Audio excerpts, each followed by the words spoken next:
રાજકોટમાં નવરાત્રીમાં મફત પાસ ન લેવા ખેલૈયાઓને અપીલ કરાઈ છે। સિંગર રાહુલ મહેતાએ ખેલૈયાઓને અપીલ કરી છે।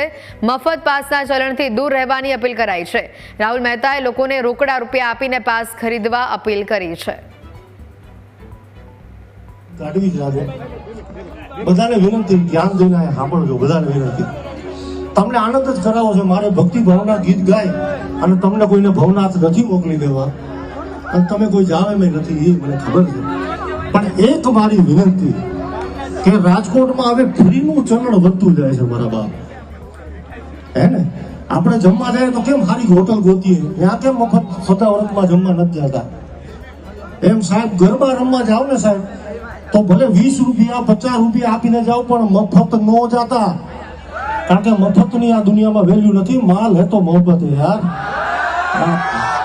એટલે પૈસા દઈને જાજો તો લોકો સારું આયોજન કરીએ, કારણ કે મફત તો હવે વધતું જાય છે દિવસે દિવસે।